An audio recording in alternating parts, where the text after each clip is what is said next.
नमस्कार दोस्तों, back to पाठशाला चैनल में एक बारी आपका स्वागत करता हूं। मैं हूं दीपक और मेरे चैनल पे आपको ट्रिक्स वाली वीडियो मिल रही है। अभी तक 2 पार्ट मैंने अपलोड कर दिया है। प्लेलिस्ट आप मेरे डिस्क्रिप्शन में जाके देख सकते हैं, वहां पे आपको दोनों मिल जाएंगे, या फिर चैनल पे ऑल पेडागोजी सॉल्व ट्रिक्स के साथ आप उसको भी देख सकते हैं। ठीक है, तो आज हम बात करते हैं अधिगम और अर्जन। सबसे ज़्यादा इंपॉर्टेंट है आपका ये टॉपिक और इससे हर बारी क्वेश्चन भर भर के आते हैं। अगर आपने इस कॉन्सेप्ट को समझ लिया तो इसके बाद आपका कभी इस तरीके का क्वेश्चन गलत नहीं होगा, गारंटी से।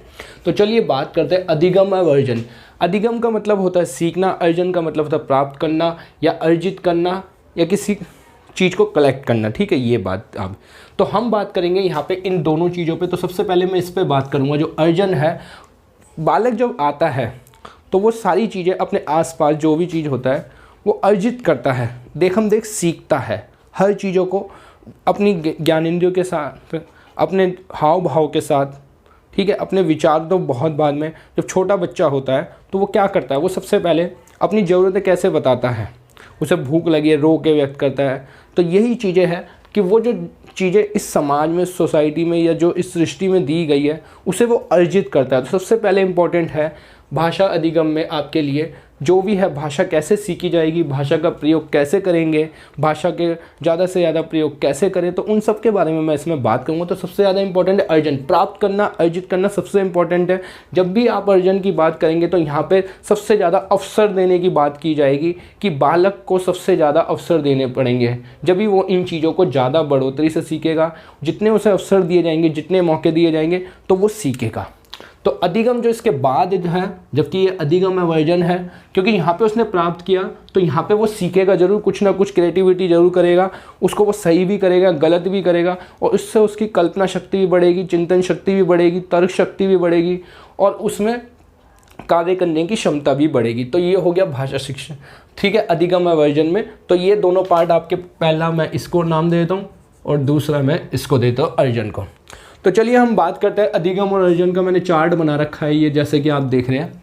तो इसमें हम बात करते हैं ये परिवेश से आप जो भी प्राप्त करते हैं, जो भी सीखते हैं अर्जन। विद्यालय में तो जाके आप शिक्षा प्राप्त करते हैं, मगर परिवेश से आप क्या सीखते हैं, बोलचाल, मातृभाषा में बातचीत करना, अपने विचार व्यक्त करना। तो परिवेश शब्द जहाँ पे आपको दिखेगा तो ये बहुत इंपॉर्टेंट है कि अर्जन जो प्राप्त करता है वो अपने परिवेश से प्राप्त करता है, वहाँ से सीखता है चीज़ों को और अपने जीवन में उतारता है। जैसे नैतिक शिक्षा लेना, सामाजिक कार्यों में रुचि दिखाना। तो ये क्या है, अब एक बच्चा अपने दादा दादी के साथ डेली मंदिर जाता है तो ये क्या है, वो अर्जित कर, उसने देखा कि उसके दादा दादी डेली जा रहे हैं तो उसने ज्ञान प्राप्त कर लिया, उसे अर्जित हो गया कि मंदिर डेली जाना है, तो वो अर्जित कर लिया अपने परिवेश से। ठीक है, अब दूसरा है वैविध्यपूर्ण भाषा के अवसर।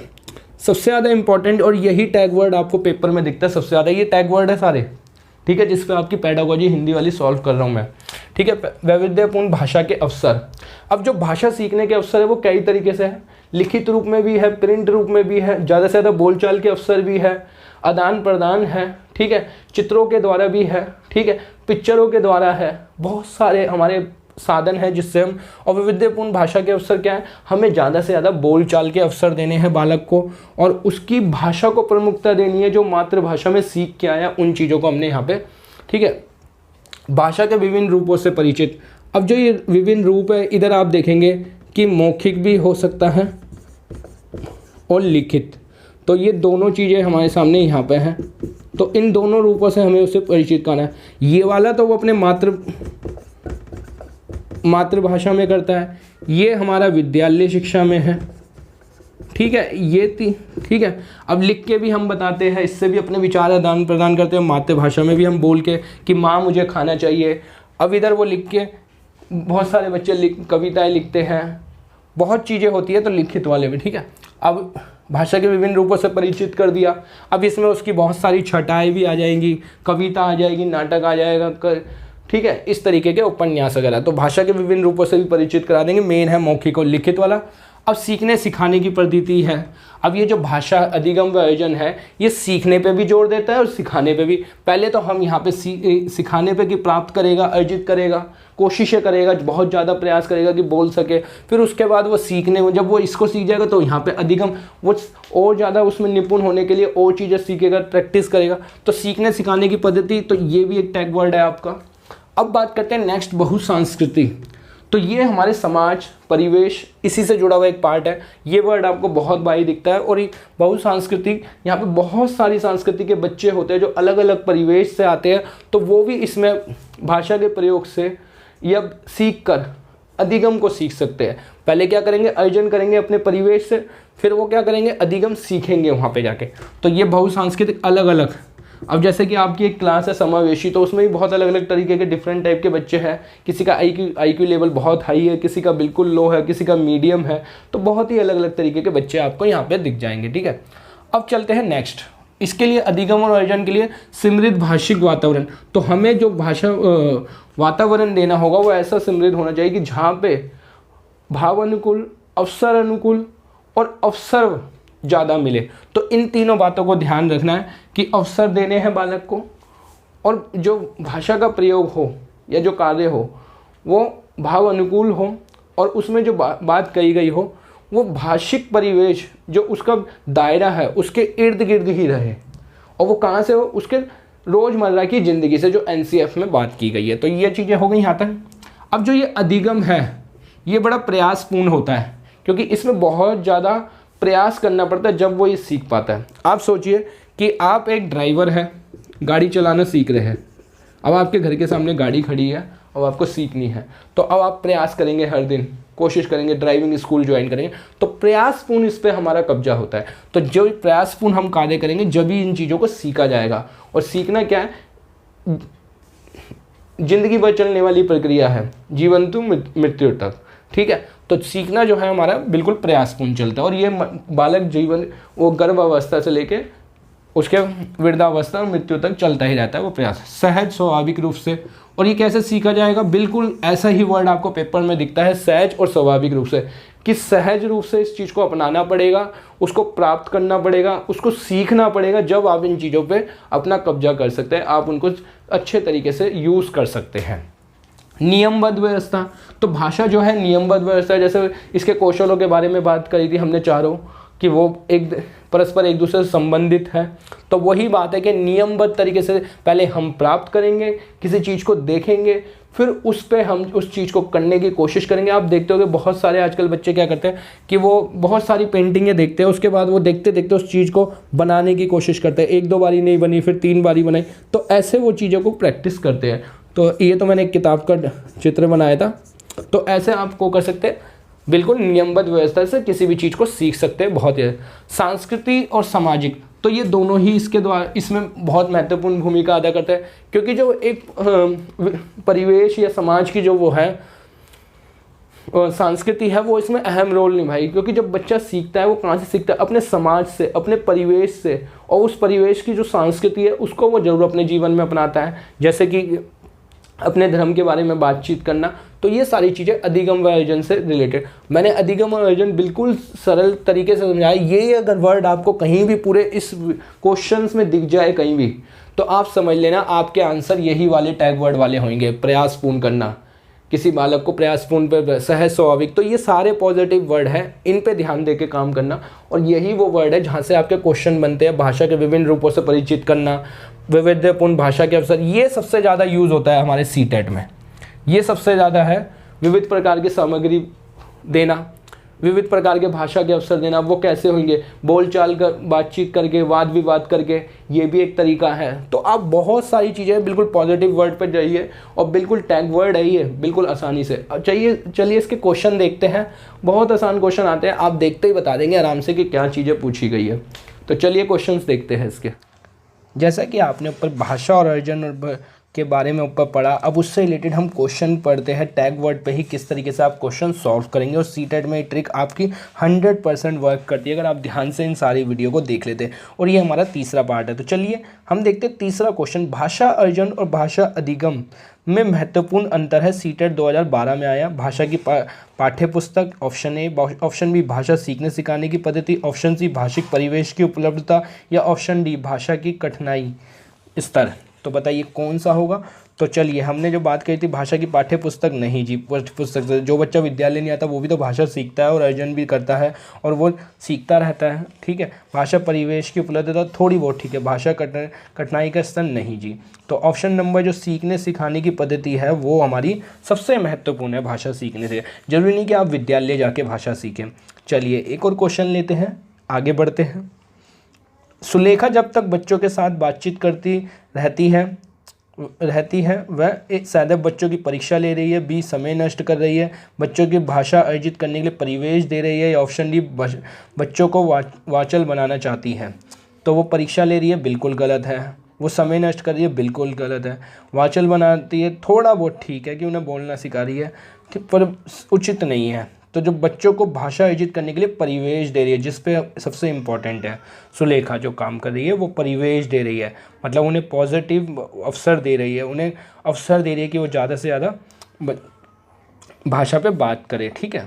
चलिए एक और क्वेश्चन लेते हैं, काफ़ी सीरीज़ में इसमें क्वेश्चन मैंने रखे हैं। एक और क्वेश्चन, भाषा सीखने के लिए कौन सा कारक सर्वाधिक महत्वपूर्ण है? ए समृद्ध भाषिक वातावरण, बी भाषा के व्याकरणिक नियम, सी पाठ पर आधारित प्रश्नोत्तर, ऑप्शन डी भाषा की पाठ्य पुस्तक।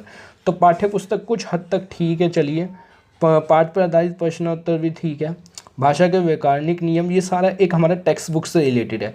मगर जो भाषा सीखने के लिए सबसे सर्वाधिक महत्वपूर्ण है वो है आपका समृद्ध भाषिक वातावरण, समृद्ध भाषिक वातावरण, ये सबसे ज़्यादा इम्पोर्टेंट है, इस पे आप ज़्यादा गौर कर सकते हैं और यही बात यहाँ पे की गई है, ठीक है। चलिए एक और क्वेश्चन पे चलते हैं, 14 पे, अन्य विषयों की कक्षाएं भी भाषा अधिगम में सहायता करती है क्योंकि सभी शिक्षक एक से अधिक भाषा जानते हैं, ऑप्शन बी अन्य विषयों की पाठ्य पुस्तक भाषा शिक्षक के उद्देश्यों को ध्यान में रखती है, ऑप्शन सी अन्य विषयों को पढ़ने और वैविध्यपूर्ण भाषा प्रयोग के अनेक अवसर उपलब्ध होते हैं, या ऑप्शन डी अन्य विषयों के शिक्षक विषय के साथ साथ भाषा भी सिखाते हैं। तो ये कुछ हद तक ठीक है फोर्थ वाला। जो फर्स्ट वाला है, सभी शिक्षक एक से अधिक भाषा जानते हैं, ज़रूरी है बहुत सारे शिक्षक एक ही भाषा जानते हैं, जैसे इंग्लिश या अपनी मातृ, ठीक है, बहुत से होते हैं 2-3 लैंग्वेज जानते हैं, तो ये भी कुछ हद तक। अब जो है हमारे पास रह गए सेकेंड, पाठ्य पुस्तक शिक्षक के उद्देश्यों को ध्यान में रखती है, गलत या भी। तो हमारा जो बचा थर्ड वाला पॉइंट जो बचा, अन्य विषयों को पढ़ाने पर वैविध्यपूर्ण भाषा प्रयोग के अनेक अवसर उपलब्ध होते हैं। तो थर्ड वाला आंसर हमारा बिल्कुल थर्ड ठीक है 14th क्वेश्चन का, इसमें जो आया वह सीटेट में। चलिए एक और क्वेश्चन देखते हैं, एक बहुसांस्कृतिक पृष्ठभूमि वाली कक्षा में भाषा सीखने के बारे में कौन सा विचार उचित है? अधिकाधिक पुस्तकों का निर्माण किया जाए, भाषा सीखने के लिए व्याकरणिक नियमों का और अधिकाधिक प्रयोग होना चाहिए।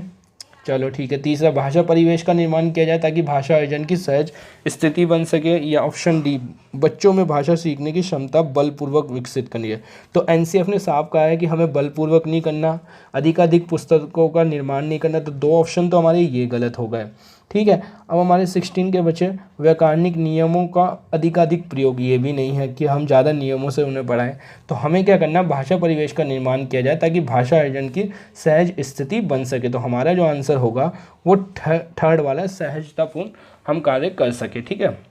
चलिए एक और क्वेश्चन देखते हैं, और ये क्वेश्चन काफ़ी आपको मदद करेंगे सीटेट में, और इस पर जब भी आप ये वीडियो देखें, इस सीरीज़ का तीसरा पार्ट है, तो ज़रूर आप ज़्यादा से ज़्यादा इन वीडियो को शेयर करें। भाषा अर्जन में बच्चे भाषा को ए सहज और स्वाभाविक रूप से सीखते हैं, बी अभ्यास और यांत्रिकता से सीखते हैं, ऑप्शन सी स्वाभाविक और प्रयासपूर्ण तरीके से सीखते हैं, या ऑप्शन डी सहज और अभ्यास से सीखते हैं। तो बिल्कुल ठीक बात है, लगभग जो इसमें सारी जो बातें की गई है, अभ्यास और यांत्रिक नहीं होगा, स्वाभाविक और प्रयासपूर्ण तरीके से भी नहीं होगा, क्योंकि जो भाषा है वो है सहजता और अभ्यास से सीखते हैं, ये भी नहीं, सहज और स्वाभाविक रूप से सीखते हैं, जो आपको मैंने टैग वर्ड में दिया था, सहज और स्वाभाविक रूप से सीखते हैं, ठीक है। चलिए एक और क्वेश्चन लेते हैं, और भाषा अर्जन जो है शिक्षक की आवश्यकता उपस्थिति की मांग करता है, भाषा की कक्षा में ही संभव है, सहज स्वाभाविक होता है, या प्रयासपूर्ण होता है। तो 9वें क्वेश्चन का आंसर जो आप जल्दी से बताइए, अभी आपने पीछे दिया था, तो जो भाषा अर्जन है वो प्रयासपूर्ण होता है, बिल्कुल ठीक बात है, राइट आंसर क्या है आपका, प्रयासपूर्ण। बिल्कुल राइट आंसर ये है। तो अभी तक आपको ये तीसरा पार्ट मिल रहा है। मैं उम्मीद करता हूँ ये सीरीज़ आपको पेडागोजी की बहुत मदद करेगी सीटेट के एग्ज़ाम में। तो ज़रूर इस सीरीज़ को लाइक कीजिए, शेयर कीजिए, ज़्यादा से ज़्यादा हर व्हाट्सएप ग्रुप पर शेयर कीजिए ताकि और लोगों को भी फ़ायदा हो जाए एग्ज़ाम टाइम में, ठीक है। और इस सीरीज़ के और भी पार्ट आ चुके हैं तो वो भी आप जरूर देख लीजिए हमारी प्लेलिस्ट में जाके, सीटेट पेडागोजी सॉल्व ट्रिक। तो इनका लिंक भी आपको मेरे डिस्क्रिप्शन में मिल जाएगा, तो वहाँ पे जाके आप इन सीरीज़ को ज़रूर सॉल्व कीजिए। तो मिलते हैं आपसे। चलिए, आपने क्वेश्चन आंसर देखे, आपको ट्रिक भी समझ आ गई होगी कि किस तरीके से टैग वर्ड से क्वेश्चन बनते हैं और किस तरीके से मैं आपके सामने पेडागोजी को 2 सेकंड में सॉल्व करके दिखा रहा हूँ। तो आप इन वीडियो को ज़रूर शेयर करते रहिए। और आपको एक ये दिख रहा होगा कि पिछली वीडियो का ये जो थंबनेल है, इस पर जाके ज़रूर इस वीडियो को देख लीजिए आप बैक टू पाठशाला चैनल पे। तो चलिए हम नया बात करते हैं ट्रिक नंबर 3 में, भाषा शिक्षण के सिद्धांत। ये बहुत इंपॉर्टेंट है कि भाषा शिक्षण के सिद्धांत में आप किन किन चीज़ों का ध्यान रखेंगे। अभी तक आपने भाषा कौशल पढ़े हैं, अधिगम अर्जन पढ़े हैं, तो आपने वो दोनों वीडियो जाके जरूर देख लीजिए प्लेलिस्ट में हमारे यूट्यूब चैनल पर, और डिस्क्रिप्शन में लिंक में मिल जाए। तो चलिए, भाषा शिक्षण के सिद्धांत तो सबसे ज़्यादा इंपॉर्टेंट है इसमें क्रियाशील गतिविधियाँ। तो हमें जो क्रियाशील गतिविधियाँ रखनी है वो व्यक्तित्व तौर पे रखनी है और सामूहिक तौर पे। तो उसमें हमें क्या रखना है, बच्चा हर हाल में सक्रिय होना चाहिए, वो अपनी एक्टिविटी जरूर करता रहे। तो ये जो बात है सक्रिय होना, ये बहुत जरूरी है। क्रियाशील आप कक्षा में बालक को ज़्यादा से ज़्यादा अवसर देंगे। अब वो व्यक्तित्व तौर पर देंगे, व्यक्तित्व समूह या ठीक है, या सामूहिक समूह। तो इस तरीके से आप या तो वो 4 से 10 लोगों के बीच में काम करेगा या फिर वो सिंगल काम, मगर उसको हमें क्या रखना है, हमेशा सक्रिय रखना है और ऐसी गतिविधियां देनी है जिसमें वो क्रियाशील रहे, ज़्यादा से ज़्यादा अपना कार्य कर सके और उन कार्यों के द्वारा वो अपनी परफॉर्मेंस दिखा सके, उसकी कल्पना शक्ति और तर्क शक्ति हमारे सामने आ सके कि वो क्या सोचता है, किस तरीके से कार्य करता है। तो हमें ये पॉइंट बहुत ध्यान रखना है कि भाषा शिक्षण के सिद्धांत में हमें बालक को सबसे ज़्यादा क्रियाशील रखना है, उसको सक्रिय रखना है। ये वर्ड आपको दिखेंगे, वो व्यक्तित्व तौर पे काम करे या सामूहिक तौर पे करे, मगर उससे काम जरूर कराना है और इसके लिए उसे हमें क्या रखना है, हमेशा गतिविधियों के माध्यम से सक्रिय रखना है काम करने के लिए। अब बात करते हैं अगला पॉइंट, अभिव्यक्ति।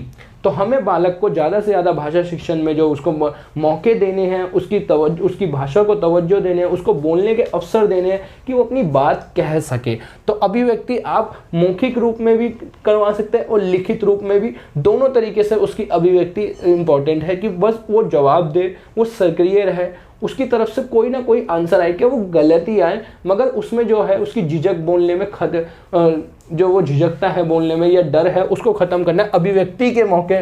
तो उसे अभिव्यक्ति व्यक्त करने की मतलब भाषा के बोलने के अवसर देने हैं कि वो लिख के बोले या कैसे भी, अभिव्यक्ति के हमें उसे ज़्यादा से ज़्यादा मौके देने हैं। अब जो ये भाषा शिक्षण है, इसमें सबसे इंपॉर्टेंट है वास्तविक जीवन से संबंधित करना। जितना भी कुछ सिखाएंगे आप, उसे आप ये कहिए कि बेटा, अगर मान लीजिए आपको अपने आस पड़ोस में जो भी लोग हैं उनकी एज ग्रुप के हिसाब से वो बना के लाना है चार्ट, तो वो बहुत आसानी से करके लाएगा, वो आपको जल्दी जवाब दे देगा। वो मतलब आपके पड़ोस में कितने लोग जो बुढ़े हैं और कितने बुढ़िया है, तो जल्दी से बता देगा 8, 10, 12। तो ये उसकी वास्तविक जीवन से हमें संबंधित करना है, जब भी इसका आंसर बहुत आसानी से भाषा शिक्षण में वो क्लास में परफॉर्मेंस दे पाएगा, अपने जवाब दे पाएगा, ठीक है, जवाबदेही उसकी हो जाएगी और सहभागिता भी उसकी इंपॉर्टेंट हो जाएगी। यहाँ पे मैं एक पॉइंट और अभी डाल देता हूँ। तो ये शब्द भी आपका इंपॉर्टेंट है, सहभागिता। तो इस पर अभी आगे बात करेंगे, वास्तविक जीवन से संबंधित कर देंगे, बिल्कुल ठीक है। अब जब वो ये सारी चीज़ें सीख जाएगा, मतलब उसमें क्रियाशील भी हो जाएगा, सक्रिय भी हो जाएगा, बोलना भी, जवाब देने भी लग जाएगा, राइट रॉन्ग भी, मतलब हर चीज़ का, और वास्तविक जीवन के वो अपने उदाहरण भी पेश कर देगा आपके सामने। अब उसके बाद हम उसको कक्षा में क्या कराएंगे, अनेक विधाओं का प्रयोग करना सिखाएंगे, जैसे कि एकांकी, कहानी, नाटक, कविता, निबंध, व्याकरण। तो ये सारी चीज़ें हम उसे सिखाएंगे। व्याकरण में हम उसे नियम सिखाएंगे कि भाषा प्रयोग के कैसे हमें यूज़ करना है, संज्ञा, सर्वनाम, क्रिया वगैरह सिखाएंगे, विशेषण सिखाएंगे। तो ये सारी चीज़ें हैं हमारी विधाओं में, तो अनेक विधाओं का हम उसे प्रयोग करना सिखाएंगे। इधर गद्य पद्य भी आप डाल सकते हैं, पर मैंने मेन जो डाली है, जो क्वेश्चंस में आपके आते हैं वो चीज़ें आप ले सकते हैं। सहभागिता, उसको सहभागी मतलब उसके जो कक्षा के जो लोग हैं उनके साथ भाग लेके काम करने के लिए प्रेरित करना होगा। समूह वाला ही काम, सामूहिक गतिविधियाँ या समूह में कार्य, ठीक है। तो ये जो होगा, जितना भी काम होगा आपका, सहभागिता एक दूसरे के साथ मिलके कॉपरेट करके। और यही एनसीएफ में भी कहा गया है कि हमें ऐसी गतिविधियां प्लान करनी है जिसमें बच्चे एक दूसरे के साथ मिलके काम करें। तो सहभागिता सबसे इंपॉर्टेंट हो जाता है। मूर्त से सिखाना, ऐसी चीज़ों को कक्षा में ले जाके दिखाना कि उनको बिल्कुल वास्तविकता से लगे। जैसे कि आपने मान लीजिए ए फॉर एप्पल होता है, तो आपने क्या है उसे सेब दिखा के कक्षा में, तो बिल्कुल एज इट इज़ वो चीज़ें दिखा के, तो वो बच्चे को काफ़ी टाइम तक याद रहेगी। तो ये चीज़ें भी आपको अपनी कक्षा में करनी है भाषा शिक्षण के सिद्धांत में। बहुमुखी उद्देश्य, आप इससे बहुत सारे उद्देश्य प्राप्त कर सकते हैं। एक तो ये है कि आपकी शिक्षण जो है वो प्रभावी हो जाएगी, ठीक है, और दूसरी वो है रोचक हो जाएगी, क्योंकि बच्चे उसमें ज़्यादा इंटरेस्ट लेंगे। रुचि भी ले सकते हैं, रोचकता भी बढ़ जाएगी, रुचि भी हो सकती है, प्रभावी तो ठीक है, बहुमुखी उद्देश्य भी प्राप्त हो जाएंगे यहाँ से आके। अब बच्चे का जब ये सारा कुछ हो जाएगा तो उसका क्या हो रहा है, चहुमुखी विकास हो रहा है। जब वो भाषा पे पकड़ लग रहा है तो अपनी अभिव्यक्ति कर रहा है, उसको समझ आ गया कि भाषा में कैसे उतार चढ़ाव के साथ बोलना है, कहाँ पे किन शब्दों का प्रयोग करना है। तो वो इसका क्या है, ओवरऑल डेवलपमेंट, चहुमुखी विकास भी हो जाएगा यहाँ पे। अब वो क्या करेगा, इसी भाषा से नए नए शब्दों से परिचित होगा, नए नए शब्दों का प्रयोग करना सीखेगा। अब यहाँ पे वो क्या है, तत्सम तद्भव शब्द वगैरह भी प्रयोग करेगा, देश राज विदेश राज शब्द भी प्रयोग करेगा, विलोम शब्द, लिंग बदलो, इन सब चीज़ों को जानेगा। तो ये चीज़ें जो है भाषा शिक्षण के सिद्धांत में बहुत इंपॉर्टेंट है। बिल्कुल बेसिक तरीके से मैंने आपको लिया। चलिए इसके क्वेश्चंस देखते हैं किस तरीके के आते हैं। उम्मीद करता हूँ ये वीडियो आपको पसंद आई होगी, और इस वीडियो के एंड में और शुरू में आपको वो पिछली 2 वीडियो है उनके थंबनेल मिल जाएंगे, तो ज़रूर उन वीडियो को देखिएगा प्लीज़, क्योंकि ये आपके लिए बहुत इंपॉर्टेंट सीरीज़ होने वाली है। जो पेडागोजी हिंदी बिल्कुल नहीं चैप्टर पढ़ना चाहते या जो ऊब चुके हैं, बोर होते हैं, तो वो इन चीज़ों को ध्यान रखें और आसानी से अपनी पेडागोजी सॉल्व करें। तो चलिए क्वेश्चन देखते हैं किस तरीके के इनके आते हैं भाषा शिक्षण सिद्धांत के। चलिए क्वेश्चन आंसर देखते हैं। अभी हमने ऊपर टैग वर्ड्स पे बात की थी भाषा शिक्षण सिद्धांत के, तो उसके प्रश्न किस प्रकार के आते हैं तो वो आज हम देख लेते हैं। प्रश्न पूछना, प्रतिक्रिया व्यक्त करना, परिचर्चा में भाग लेना, वर्णन करना। ऑप्शन ए भाषा आंकलन के तरीके मात्र, बी भाषा सीखने सिखाने तथा आंकलन के तरीके, ऑप्शन सी केवल शिक्षण पद्धति है, ऑप्शन डी केवल साहित्यिक विधि है। तो हमने ऊपर बात करी थी, जो भाषा हम पूछेंगे, प्रतिक्रिया व्यक्त करेंगे, परिचर्चा में भाग लेंगे, वर्णन करेंगे, तो वो क्या कहलाएंगे, भाषा सीखने सिखाने के आंकलन के तरीके। बिल्कुल सेकंड वाला आंसर बिल्कुल ठीक है। ऊपर टैग वर्ड में हमने जैसा कि ऊपर पढ़ा था वही चीज़ें यहाँ पे अप्लाई कर दी। तो भाषा आंकलन के तरीके मात्र गलत है, भाषा केवल शिक्षण पद्धति ये भी नहीं। जहाँ पर केवल शब्द आ जाए ये तो आपके नेगेटिव वर्ड हो जाते हैं केवल वाले, ठीक है। तो हमारा आंसर ऑप्शन नंबर सेकंड बिल्कुल ठीक है। चलिए एक और क्वेश्चन लेते हैं। इसी तरीके के क्वेश्चन आपके पेपर में आते हैं और सीटेट 2012 है। भाषा सीखने सिखाने का उद्देश्य ए अपनी बात की पुष्टि के लिए तर्क देना, बी विभिन्न स्थितियों में भाषा का प्रभावी प्रयोग करना, ऑप्शन सी अपनी बात कहना सीखना, ऑप्शन डी दूसरों की बात समझना। तो अपनी बात की पुष्टि के लिए तर्क देना ये तो नहीं होगा ऑप्शन, आप जानते हैं सब, ठीक है। पहले हम नेगेटिव, अपनी बात की पुष्टि के लिए तर्क देना ये नेगेटिव है। अपनी बात कहना सीखना चलो ठीक है। दूसरी बात समझ दूसरों की बात समझना सीखना चलो ये भी ठीक है। मगर सबसे ज़्यादा जो प्रभावी है, जो सबसे ज़्यादा इंपॉर्टेंट है, विभिन्न स्थितियों में भाषा का प्रभावी प्रयोग करना। तो मैंने यहाँ पे बात आपके उधर कही थी प्रभाव इफेक्टेड वाली, कि इफेक्ट डाले किसी चीज़ का, जोर डाले किसी चीज़ पे, तो प्रभावी प्रयोग के विभिन्न स्थितियों में भाषा का प्रभावी प्रयोग करना। तो बिल्कुल आंसर राइट आपका सेकंड वाला है। चलिए एक और क्वेश्चन लेते हैं इसी तरीके का, और उम्मीद करता हूँ सीरीज़ आपको अच्छी लग रही होगी। इसके और पार्ट आने वाले हैं तो ज़रूर चैनल सब्सक्राइब कर लीजिए। हमारे अनुभवों को आकार देने में भाषा की महत्वपूर्ण भूमिका होती है।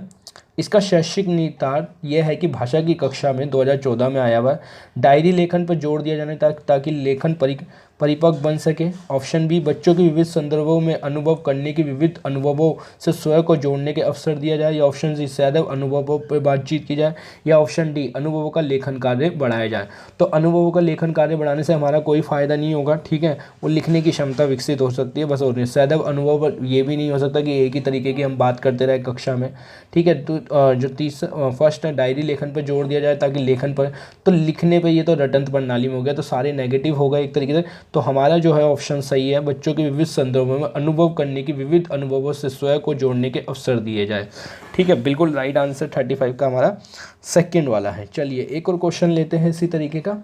तो एक और क्वेश्चन लेते हैं 38। भाषा की कक्षा को एक समावेशी कक्षा बनाने के लिए आवश्यक है ए पाठ्यक्रम को कम कर दिया जाए, बी भाषाई कुशलता का आंकलन ना किया जाए, ऑप्शन सी विभिन्न प्रकार की दृश्य श्रव्य सामग्री का उपयोग किया जाए, या ऑप्शन डी पाठ्य पुस्तक के पाठ कम कर दिए जाए। तो पहली बात जो हमें यहाँ पर इम्पोर्टेंट जो है, पहले नेगेटिव कम कर दिया जाए ये भी नहीं है पाठ्यक्रम को, चलो थोड़ा बहुत ठीक है, मगर भाषा कुशलता का आंकलन ना किया जाए ये गलत है, पाठ्य पुस्तक के पाठ कम कर दिए जाए ये भी गलत। तो राइट आंसर विभिन्न प्रकार की, जहाँ पे विविध प्रकार का वैविध्य सामग्री मैंने बोला था ना आपको, तो वही बात यहाँ पे आ गई, विभिन्न प्रकार की सामग्री हमारे उपयोग किया जाए। ठीक है, तो हमारा थर्ड वाला आंसर बिल्कुल राइट है। जितने लोगों ने इसका आंसर थर्ड दिया है वो बिल्कुल ठीक है, और ऐसे ही आपको पॉजिटिव वर्ड ढूंढने हैं। ठीक है, चलिए एक और क्वेश्चन लेते हैं हम। उम्मीद करता हूँ सीरीज़ अच्छी लग रही होगी आपको। किस विधा के शिक्षण के समय आप मौन पठन को महत्व देंगे? ये वाचन वाले उससे टॉपिक से है। ए संवादात्मक कहानी, बी कविता, सी एकांकी, या डी निबंध? तो चलिए जल्दी से बताइए।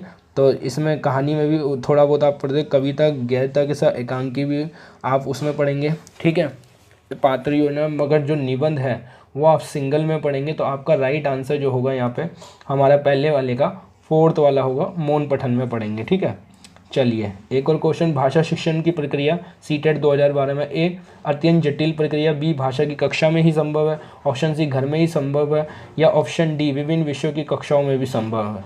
तो जो भाषा शिक्षण है वो सभी कक्षाओं का, जो हिंदी का विषय है आपका, और सारे विषयों से भी जुड़ता है, जैसे सोशल साइंस, मैथ, साइंस, ठीक है, इनसे होम साइंस, इन सब से जुड़ता है। तो चलिए बिल्कुल राइट आंसर है आपका फोर्थ वाला।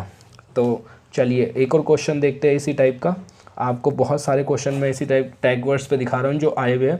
भाषा सीखने सिखाने की प्रक्रिया में अर्थ गढ़ने का आधार मुख्यतः ए शिक्षक द्वारा अर्थ बताना, बी शब्दकोश देखना, ऑप्शन सी पाठ्य पुस्तक, या ऑप्शन डी समाज सांस्कृतिक परिवेश? तो जो हमारा भाषा सीखने सिखाने की प्रक्रिया में अर्थ गढ़ने का आधार मुख्यतः क्या होता है? हमारे समाज और सांस्कृतिक का परिवेश जो होता है वहाँ से हम कुछ सीख के आते हैं पहले, फिर हम पाठ्य पुस्तक और शब्दकोश पर जाते हैं, फिर शिक्षक अर्थ बताता है। ये बिल्कुल बात की प्रक्रिया है। जो हमारा पहले जो परिवेश और समाज संस्कृति है वो इम्पॉर्टेंट है। तो हमारा आंसर बिल्कुल राइट वाला वो होगा फोर्थ। ठीक है, तो जितने इस तरीके से आपको आंसर ढूंढने हैं। ठीक है, मुख्य आधार पूछा है, तो मुख्य आधार पर जरूरी नहीं कि भाषा सीखने जो आप विद्यालय में ही सीखेंगे, आप अपने परिवेश, अपने समाज, अपनी संस्कृति सभी जगह भाषा सीख सकते हैं। चलिए एक और क्वेश्चन लेते हैं। और भाषा के बारे में कौन सा कथन उचित? ए भाषा अनिवार्यतः लिखित होती है, ऑप्शन बी भाषा एक नियमबद्ध व्यवस्था है, ऑप्शन सी भाषा व्याकरण का अनुसरण करती है, भाषा और बोली में कभी भी कोई भी संबंध नहीं होता। ठीक है, 4 ऑप्शन दे दिए। तो भाषा अनिवार्यतः लिखित होती है, नहीं जी, बोली भी जाती है। भाषा के प्रयोग मौखिक और लिखित दोनों हैं। भाषा एक नियमबद्ध व्यवस्था, चलो ये ठीक है। व्याकरण का अनुसरण करती है, चलो जी ये भी थोड़ा सा ठीक है, मगर अनुसरण, भाषा व्याकरण का अनुसरण करती है ये कहीं उचित नहीं है। और भाषा और बोली में कभी भी कोई संबंध नहीं, ये भी उचित नहीं है। तो जो हमारा ऑप्शन नंबर 3 और 4 तो गलत है, और फर्स्ट वाला भी गलत है। तो ऑप्शन एक नियमबद्ध व्यवस्था है, जो भाषा जो है हमारी वो एक नियमबद्ध व्यवस्था है, सेकंड वाला बिल्कुल राइट आंसर है। तो उम्मीद करता हूँ ये वीडियो आपको पसंद आई होगी। इसमें जो भी मैंने आपको बताया वो पार्ट बिल्कुल समझ आए। और अभी तक आपने हमारी याली रामबाण सीटेट पेडागोजी सॉल्व ट्रिक नहीं देखी है हमारे चैनल पर जाके, तो ज़रूर देख लीजिए। और इन वीडियो के लिंक आपको नीचे मिल जाएंगे, तो ज़रूर इस वीडियो को देखिए, ज़्यादा से ज़्यादा शेयर कीजिए और लोगों तक, और ज़्यादा से ज़्यादा वीडियो चैनल पर जाके देखिए इस प्लेलिस्ट में। तो चलिए अगले वीडियो में मिलते हैं आपसे जल्दी ही, जब तक के लिए।